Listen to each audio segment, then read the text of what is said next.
Ini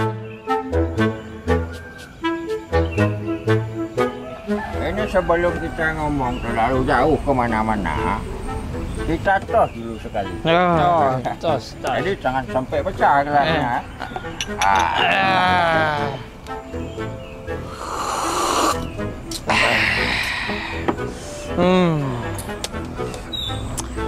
Siap.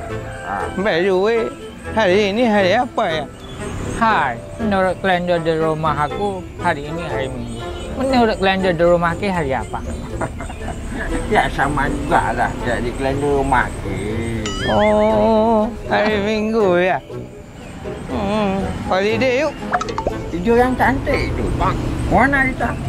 Lampu enak ni. Sambil menikmati sunset. Lantas, dengan apa kita menuju ke sana? Itu ada kereta. Hentikan dia.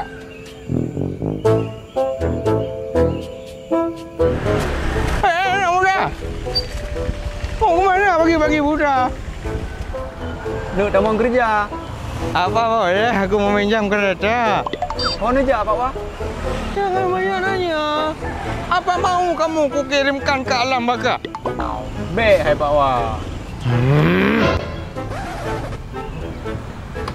Dia Pak Wah.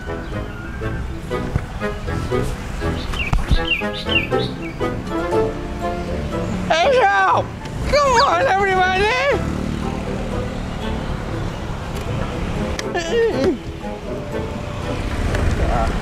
Tunggu sini.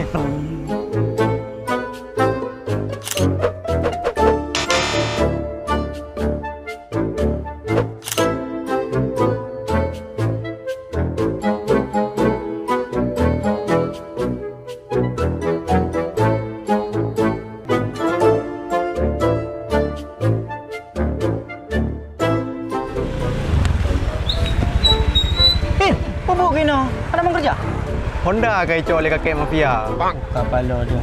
Boka, juga namahan. Tajak siko. Dia shit. Ya.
Aduh, Adit.